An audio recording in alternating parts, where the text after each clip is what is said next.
Not all prisons have bars. Some are warm, some are familiar, some are beautiful, some are made of gold, and the most dangerous cages are the ones that feel earned.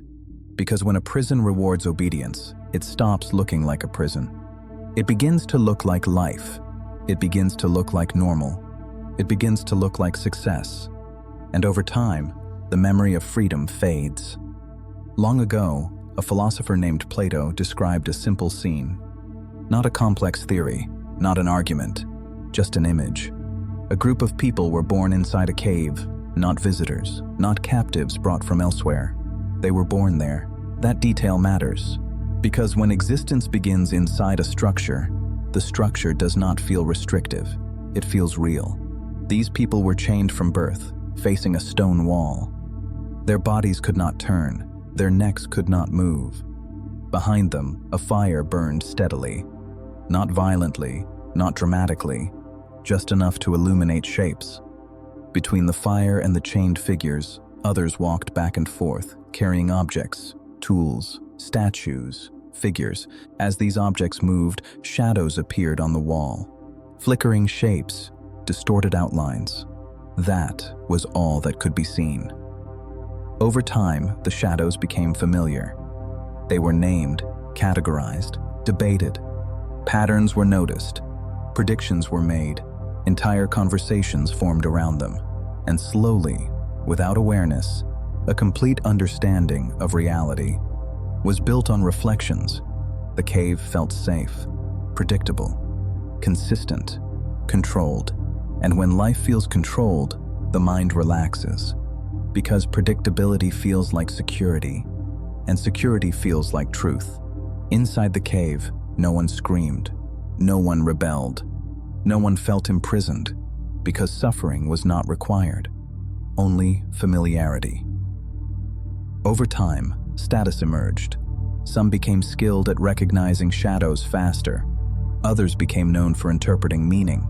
Recognition followed, respect followed, and with respect came identity.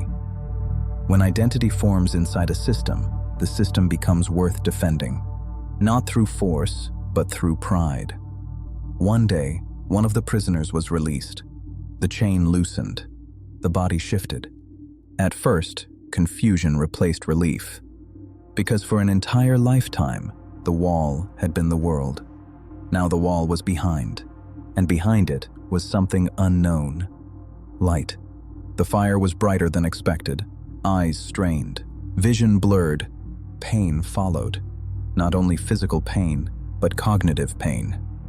Because every belief held until that moment was suddenly unstable. The objects near the fire became visible. The truth emerged slowly.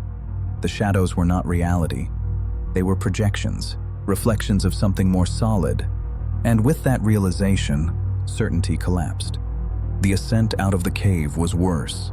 Light intensified. Air changed. The outside world did not welcome gently. It overwhelmed. Brightness flooded vision.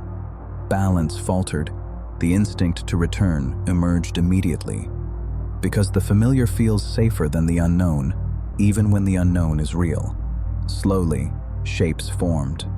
Mountains, trees, water, not reflections, not silhouettes, actual forms. Then the source appeared. The sun. Not a flickering fire, but the origin of light itself. And in that moment, everything rearranged. Reality was not the cave. The cave was a fragment. When the freed prisoner returned, the reception was not gratitude. It was laughter. In the darkness of the cave, eyes adjusted to sunlight struggled. Movement appeared clumsy. Speech sounded uncertain.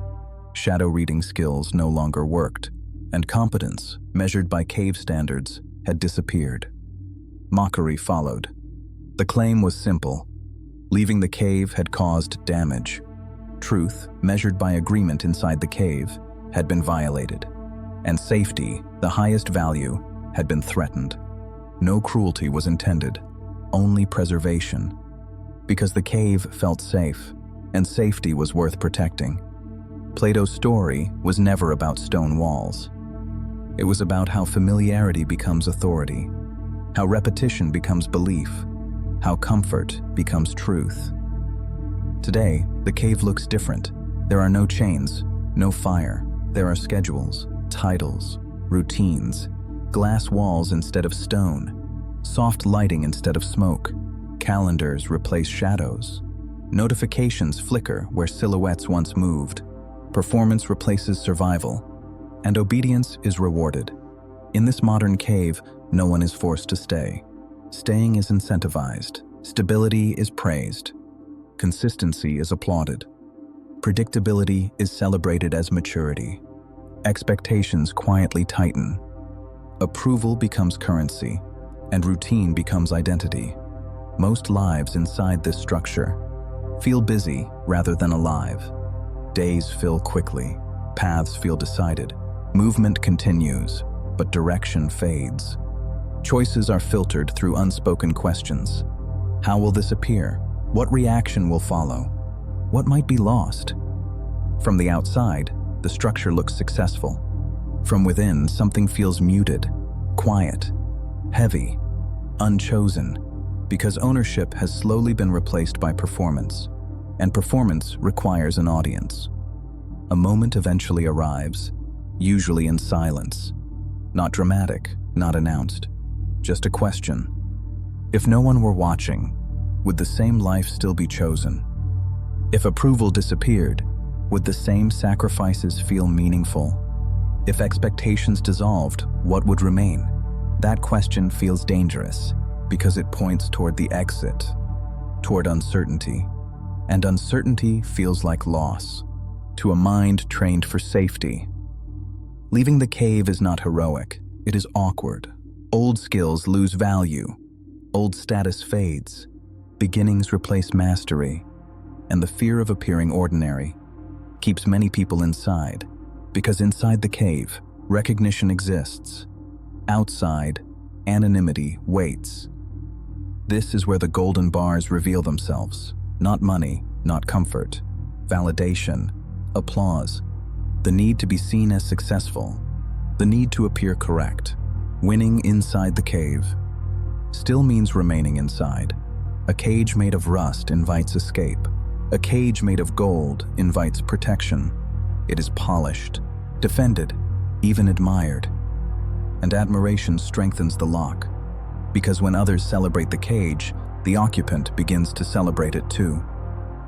Plato's warning was quiet but precise. Most people never leave the cave, not because escape is impossible, but because the cost feels too high. Comfort must be surrendered, certainty must dissolve, and the eyes must adjust to light. That discomfort is not punishment. It is recalibration. Vision learning to function again. Choice learning to exist again. Reality replacing illusion. The cave does not collapse. It continues. Others remain. Shadows persist. But awareness changes everything, because once the structure is seen, it cannot be unseen. Most people never leave the cave, not because they cannot, but because the cage is golden, and the hardest prison to escape is the one that rewards staying.